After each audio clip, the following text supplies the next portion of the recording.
हमारा पहला प्रश्न है, विश्व कपास दिवस कब मनाया जाता है? तो विश्व कपास दिवस मनाया जाता है 7 अक्टूबर को। कब मनाया जाता है विश्व कपास दिवस? तो 7 अक्टूबर को विश्व कपास दिवस मनाया जाता है। दोस्तों, अब तक अक्टूबर महीने में कौन कौन से महत्वपूर्ण दिवस मनाए गए हैं? तो अंतर्राष्ट्रीय वृद्धजन दिवस 1 अक्टूबर, विश्व शाकाहारी दिवस 1 अक्टूबर, अंतर्राष्ट्रीय कॉफी दिवस 1 अक्टूबर, अंतर्राष्ट्रीय अहिंसा दिवस 2 अक्टूबर। विश्व आवास दिवस कब मनाया जाता है? तो 2 अक्टूबर को मनाया जाता है। विश्व प्रकृति दिवस 3 अक्टूबर, विश्व पशु दिवस 4 अक्टूबर, राष्ट्रीय डॉल्फिन दिवस 5 अक्टूबर और विश्व शिक्षक दिवस भी 5 अक्टूबर को मनाया जाता है। विश्व अंतरिक्ष सप्ताह 2024 4 से 10 अक्टूबर तक मनाया गया विश्व अंतरिक्ष सप्ताह 2024। दोस्तों, अगला प्रश्न है, इंडियन न्यूज़पेपर सोसाइटी, जिसको INS अर्थात इंडियन न्यूज़पेपर सोसाइटी के नाम से जानते हैं, इसके नए अध्यक्ष कौन बने हैं? दोस्तों, INS के नए अध्यक्ष कौन बने हैं? श्रेमेश कुमार बने हैं INS के नए अध्यक्ष अर्थात इंडियन न्यूज़पेपर सोसाइटी। इसका हेडक्वार्टर कहाँ है?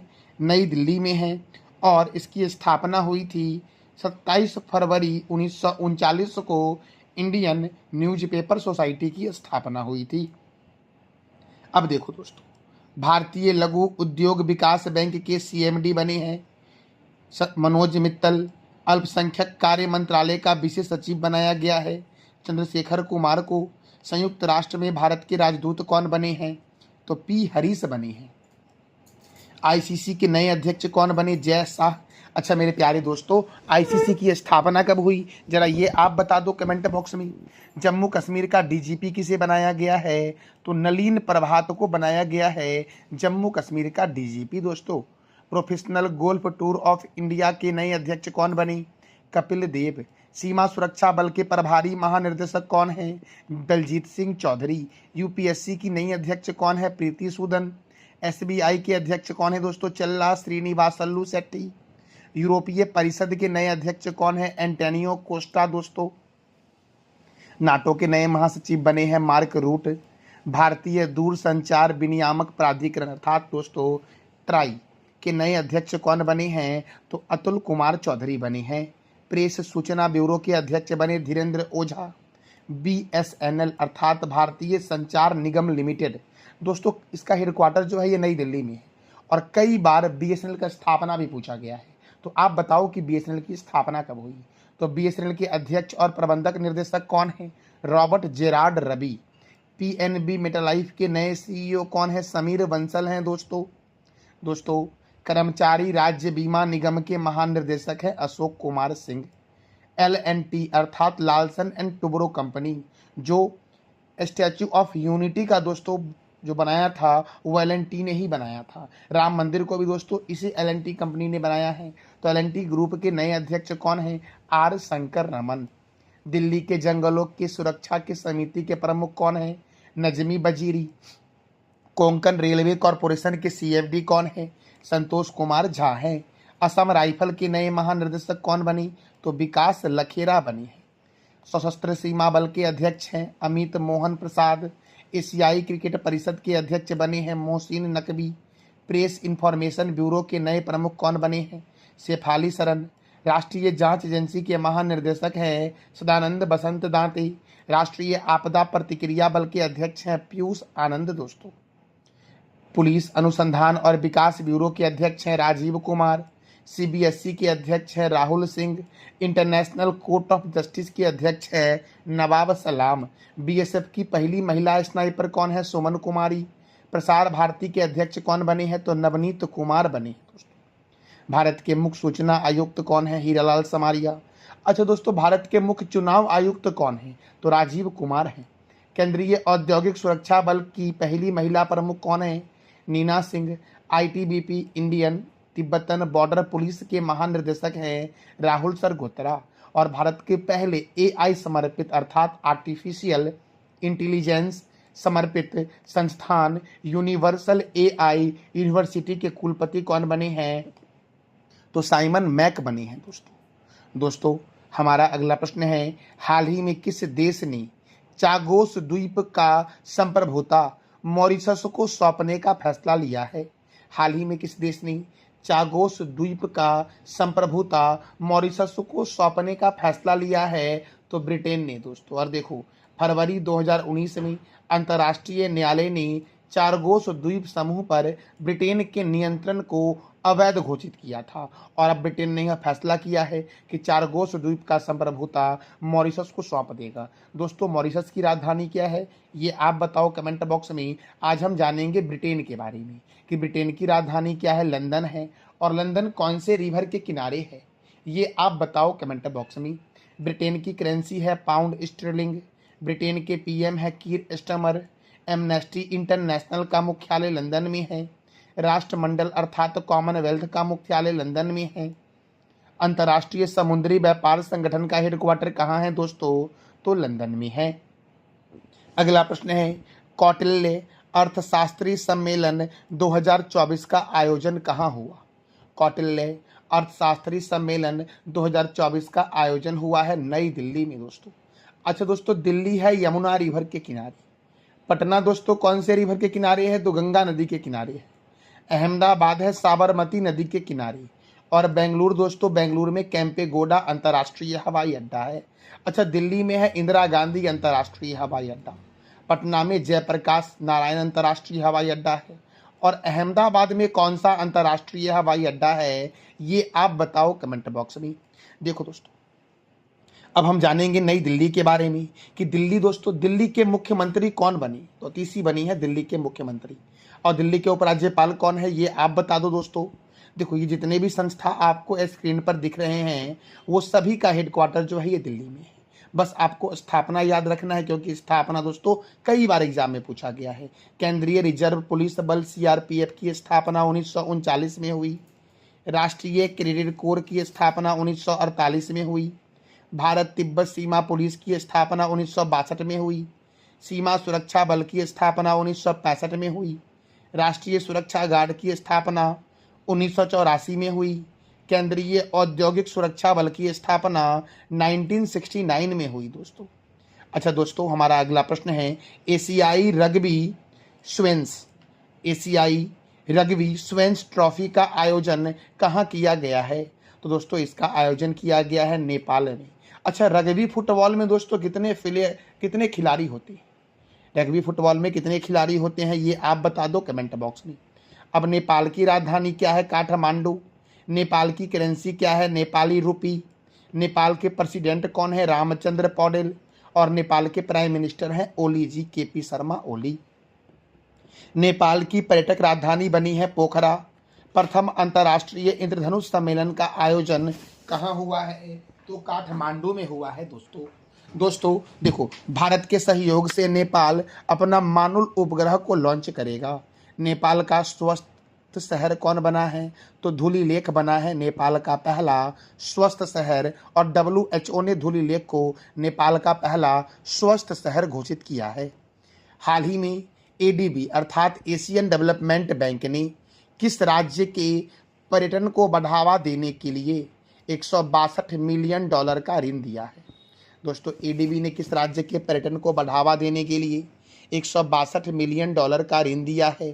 तो हिमाचल प्रदेश के पर्यटन को बढ़ावा देने के लिए एशियन डेवलपमेंट बैंक ने $162 मिलियन का ऋण दिया है दोस्तों। अब हिमाचल प्रदेश को दिया गया है, तो वो तो हम जानेंगे ही। पहले हम जानेंगे ADB के बारे में दोस्तों। देखो दोस्तों, हिमाचल प्रदेश में महिलाओं के विवाह की आयु को 18 वर्ष से बढ़ा करके 21 वर्ष कर दिया गया है। मुख्यमंत्री सुख शिक्षा योजना की शुरुआत हिमाचल प्रदेश में हुई। अब एशियन डेवलपमेंट बैंक का हेडक्वार्टर जो है ये मनीला में है। और दोस्तों, अगर मनीला ऑप्शन ना रहे तो आप मेडलुआंग टिक करना। मनीला जो है ये फिलीपींस की राजधानी है।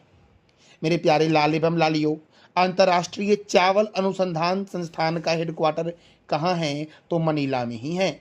एशियन डेवलपमेंट बैंक की स्थापना हुई थी 19 दिसंबर 1966 को।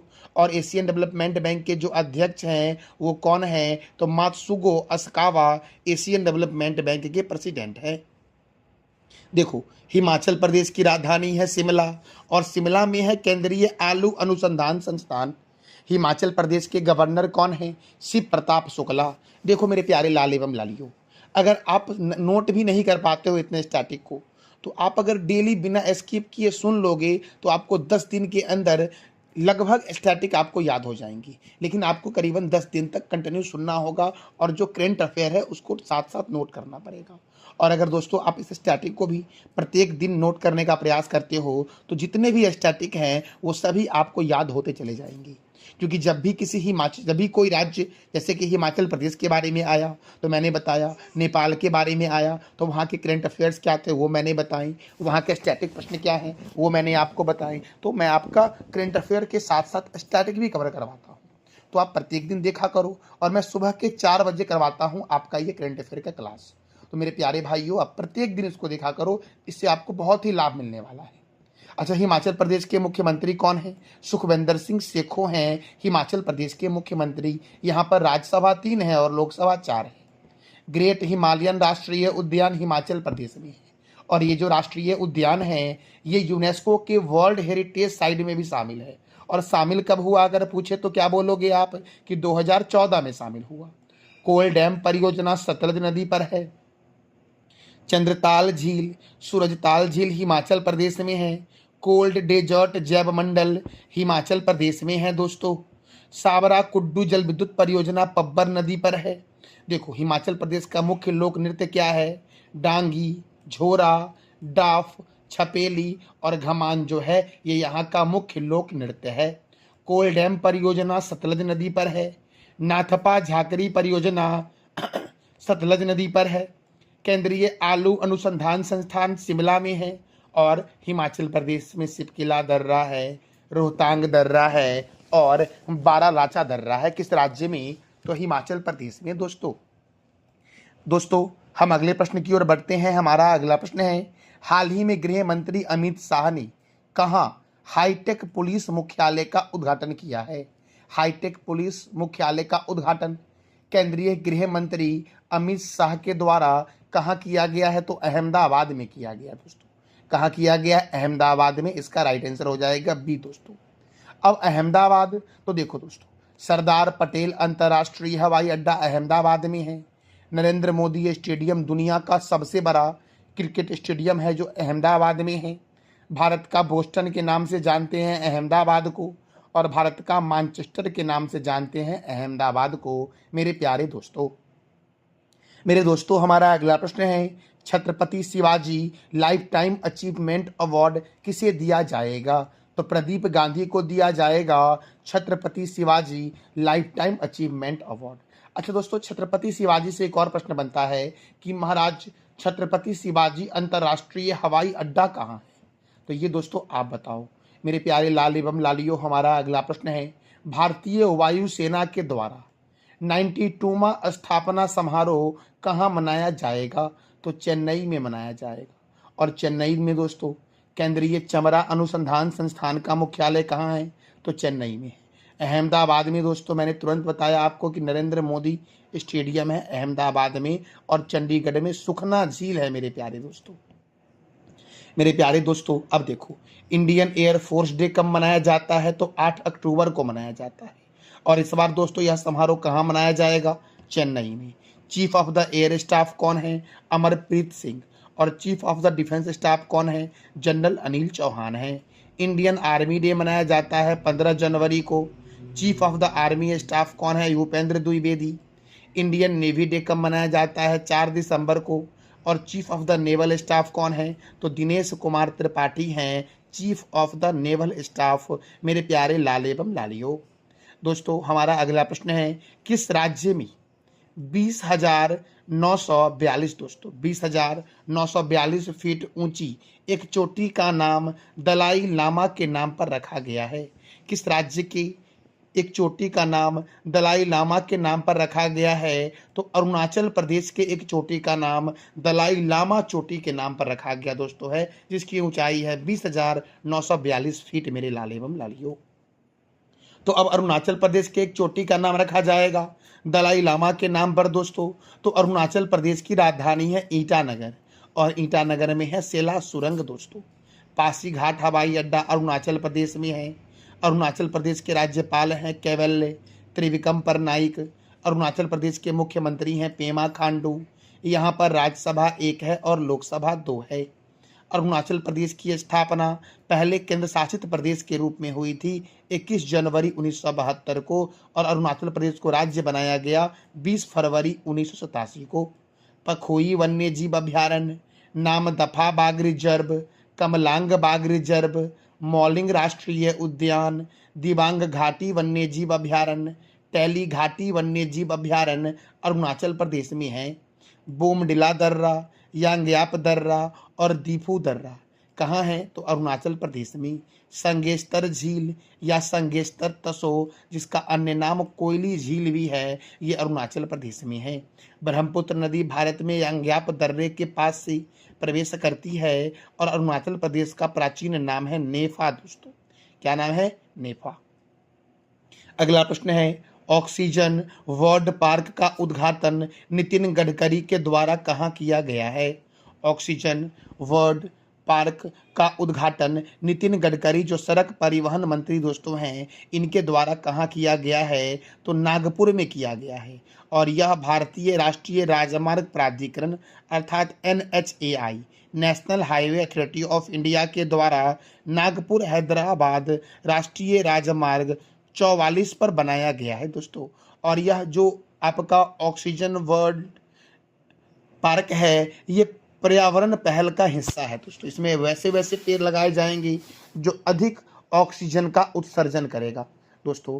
तो ऑक्सीजन वर्ल्ड पार्क दोस्तों कहाँ बनाया गया है? तो नागपुर में बनाया गया है। और नागपुर जो है ये कहाँ है दोस्तों? तो नागपुर जो है ये महाराष्ट्र में है। तो देखो, महाराष्ट्र की राजधानी है मुंबई। महाराष्ट्र के गवर्नर हैं रमेश बैस। महाराष्ट्र के मुख्यमंत्री हैं एकनाथ संभाजी शिंदे। महाराष्ट्र में राज्यसभा 19 है और लोकसभा 48 है। गुगामल राष्ट्रीय उद्यान, नबेगांव राष्ट्रीय उद्यान, ताडोबा राष्ट्रीय उद्यान कहाँ है? तो महाराष्ट्र में है। बोरीबिली राष्ट्रीय उद्यान, साहिद्री बाघ रिजर्व, चंदोली राष्ट्रीय उद्यान, लोनार वन्य जीव अभ्यारण्य, चिरौली वन्य जीव अभ्यारण्य, गढ़ चिरौली वन्य जीव अभ्यारण्य दोस्तों, गढ़ ऊपर टाइप हो गया गलती से, तो गढ़ चिरौली वन्य जीव अभ्यारण्य, मुक्ताई भवानी वन्य जीव अभ्यारण्य कहाँ है? तो क्या बोलोगे आप? महाराष्ट्र में है। 7 टापुओं का नगर, भारत का प्रवेश द्वार और भारत का हॉलीवुड के नाम से जानते हैं मुंबई को। Tata institute of fundamental research Mumbai में है। भारतीय भूचुंबकीय संस्थान मुंबई में है। छत्रपति शिवाजी अंतर्राष्ट्रीय हवाई अड्डा मुंबई में है। नेशनल केमिकल लेबोरेटरी का हेडक्वार्टर पुणे में है। भारतीय मौसम वेधशाला पुणे में है। भाभा परमाणु अनुसंधान केंद्र कहाँ है? तो दोस्तों मुंबई में है। मेरे प्यारे लाल एवं लालियों, देखो, रिजर्व बैंक ऑफ इंडिया, जिसे बैंकों का बैंक के नाम से जानते हैं, इसका हेडक्वार्टर भी मुंबई में है।